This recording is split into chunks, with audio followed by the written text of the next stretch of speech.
Welcome, everybody, to a Thursday night edition of Chiefs Focus First and 10. You're here with JP and Caleb. What's up, my brother?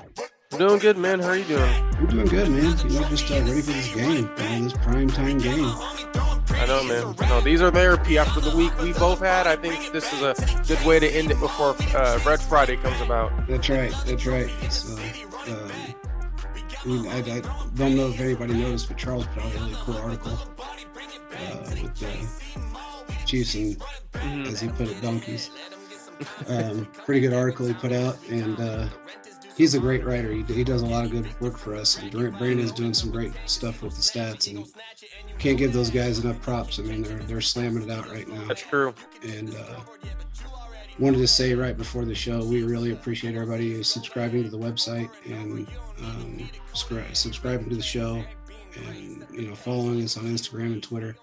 The more you do, the better off everybody's going to be. It's not just helping, it's not just helping us, it's helping everyone. And we're doing it for you guys more than we are for ourselves. So we really appreciate it. And with that being said, man, what do we got going on? We got the Broncos coming up. Yeah. What are you thinking? I think it's going to be a very interesting game. It's a division game, so I know it's going to be tough regardless. I know when it comes down to it, then the Chiefs can win this game. The reason why is because they are better at every single position, in my opinion. I think our defense is so much better than we had originally. And since our defense is so much better, I think we'll be able to get to Teddy Bridgewater. If Teddy Bridgewater doesn't play well and they end up putting Drew Lock, I'd definitely still feel confident because every time Drew Lock has played us, he's not been successful. Same when it comes to Teddy Bridgewater, though. He's a good quarterback, but I feel like our defense is just too good. It's just better overall. That would help us. They read him too well. That's the problem. Mm-hmm. Some of these quarterbacks, you've seen it with Jalen Hurts at the beginning where he stared down a wide receiver for, a second and a half. He knew where he was going.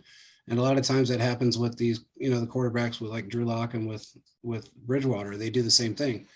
But you're right. Our defense is, good God. I mean, they're fired up. Tyrann Mathieu pissed right now. He put out a tweet today. He said, keep doubting our defense. The cream rises to the top, and he ain't lying because it has. Yeah. He's not lying. Their defense is a lot better from the beginning of the season. If we're being honest, the most improved is the defense.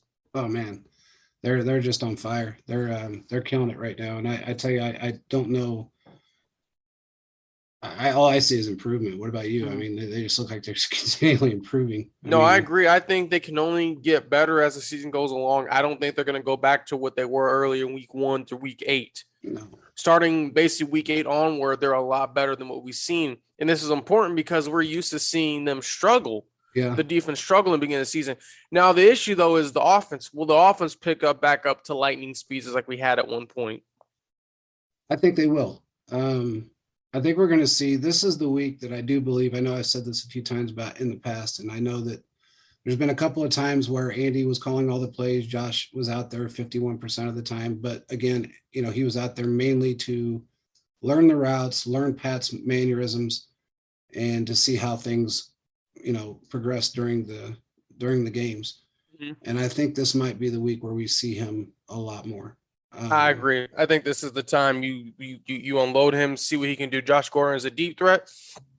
This would be perfect because we're able to see what he can do. And it would really be nice to see him take this game over because Josh Gordon is a deep threat. And the Broncos are great. Yes, Patrick Surtain, all these other defensive players, Bradley Chubb. But I think at the end of the day, when you're looking at the Chiefs offense, will be able to figure them out. And that's the hope at the end of the day that they will be able to continue to do that. But we need the offense of old to come out and play where they're automatic every single possession. I know that's not going to happen, but I feel like the offense is starting to take the steps in the right direction. They are. I mean, we saw it, really starting from the Giants game really from second half of the Washington game, we saw him moving up, in that direction. And then that Raiders game, when Andy called every single play, that solidified everything for me. I mean, yeah, that solidified. That showed me they can win any game. Yeah, 41 points. I mean, it's just there's no doubt in my mind that this offense can come out and tear some heads off. Whether they come out with a different style or a different playbook, That remains to be seen. We don't know what Andy's going to do in that aspect. I know how he thinks, and there's times that, if he feels like he can win with a vanilla offense, he will do that because he doesn't want to show everybody everything, because when it comes to playoff time, that's when you need to show it. You show your stuff. But I still think that it's going to be a convincing win. I don't think it's going to be no 19-point game for the offense as far as I'm concerned. I'm going to give, I think when we're looking at this game, probably is going to be, I'm going to give it a possession win for the Chiefs.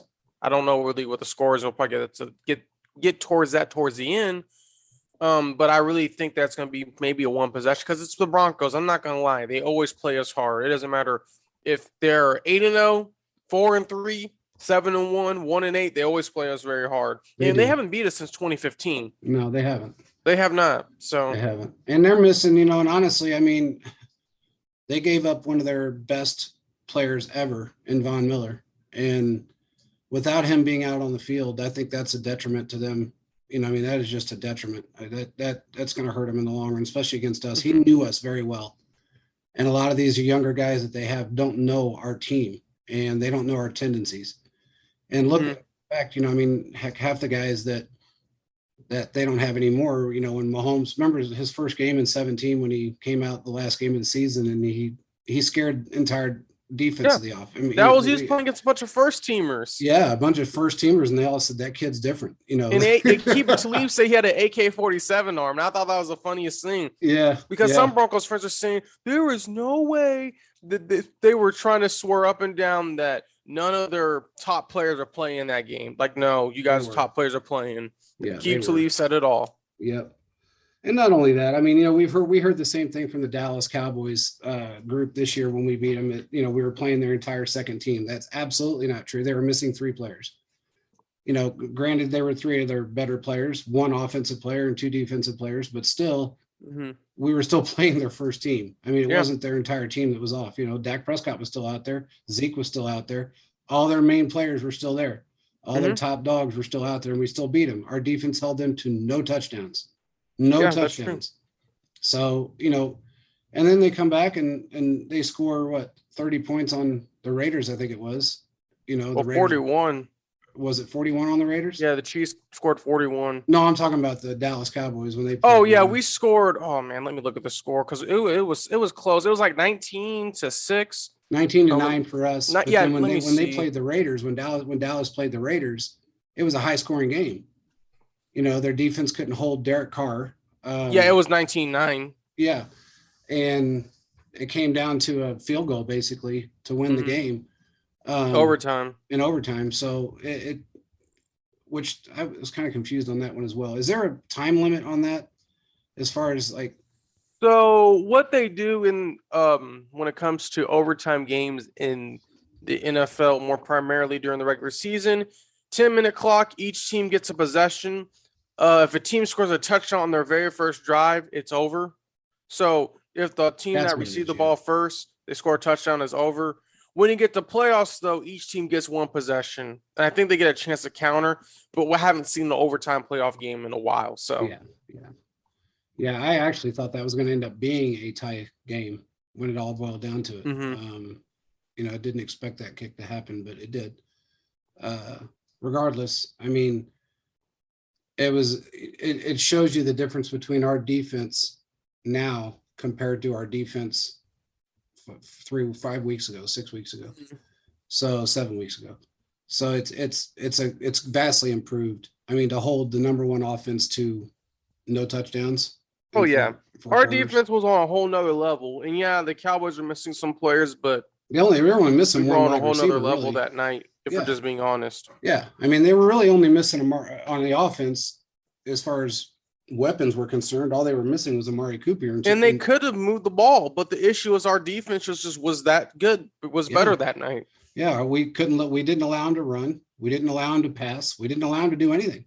I mean, it was just, we were on point all night long, and we came back and did it again. So it's one of those things that you can't count. And Andy's record, I think, he's only lost 3 games after the bye. Yeah, some crazy in his like career. 27-3, or I don't Yeah, even remember yeah, exactly. Some yeah, crazy number. yeah. It's I insane. think it's like 22-3, I think. 22, 23 and 3, something like that. I don't know Something what it to that is. extent. Yeah, Regardless, it just shows how good he is coming yeah, out of the bye. yeah. And again, regardless of what the win percentages or the win count is, he's only lost 3 games in 23 years as a head coach after the bye week. Hmm. That's insane. I mean, that's crazy numbers right there.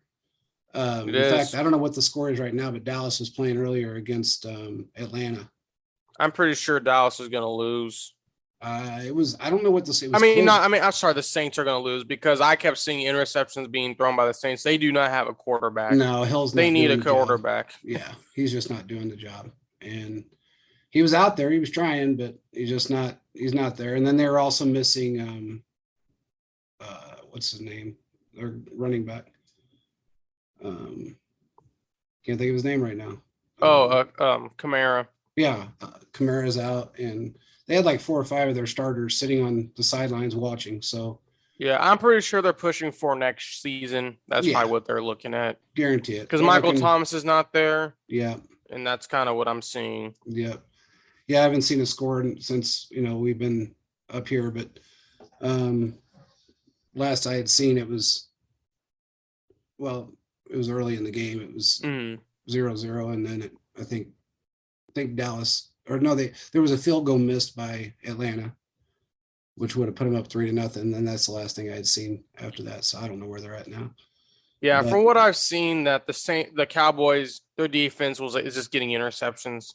yeah, Trevor Simeon's just not doing it for them, and they'll just have to rebuild and get a quarterback. I mean, the Chiefs, as we all know, the Chiefs jumped them and got Mahomes to yeah, be our quarterback of the future. So they're gonna yeah, have to find someone in the draft or trade for someone. I mean, they could maybe go for Russell Wilson.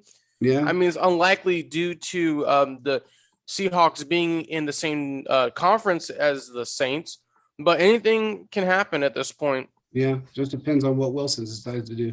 I Hmm. mean, I think he's got carte blanche when it comes to, if I want to leave, I want to leave. And Oh, he'll leave next season. There's no way yeah, he's staying after this back whole no, season. The no. time is done. Yeah, yeah. He's finally finished there. And I can't blame him. I'm surprised he's They lasted. should have tried. Honestly, they should have traded him this last off season when he was mad. He should have been like, "No, I'm done."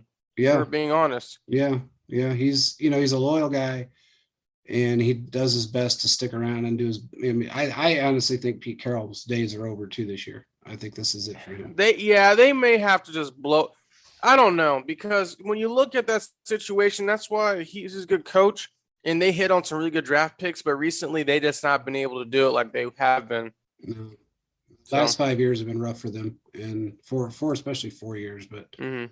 it's been a really rough ride, especially for Wilson. I mean, the guy's he ended up being a quarterback, a running back, a wide He receiver, basically does everything at this does point. everything. I mean, it's insane, and I hate to see him waste the rest of his career, in that situation. But I But I think he's believe I saw a report. I don't know how true it is, but apparently the Giants are going to try to go after him. the Giants. That's what the report said. I'm not for sure 100%, but I would be going. That team is loaded with talent, Yeah, so he would not have an issue. no, he wouldn't. The team that I would right now, I think there was 2 teams that were completely eliminated in the AFC right now, maybe 3, but I think there's 2 for sure. Mm-hmm. And the one team that people are overlooking right now are the Patriots. Yeah, It's they're pretty they're gonna be a sleeping giant in the playoffs. They really are. I mean, they got a top 10 defense, and Mac Jones is no joke. He's, he's not maybe the long ball guy that everybody wants him to be, but he's great with the RPOs and the Mm-hmm. short passes and everything that he does. He's really good with it, and his timing's gotten a lot better. His footwork's gotten better. They're the team that I think, that everybody is sleeping on, that they're going to have to worry about. There is a report going around that Watson may end up, is probably going to go to Miami, Deshaun Watson. If that happens, that happens. It is what it is. We don't know yet for sure, but that's been the talk of the town about him going to Miami. And we'll just see how that plays out. But with the Chiefs, we had some discussion today on Twitter about Mecole Hardman. And again, it's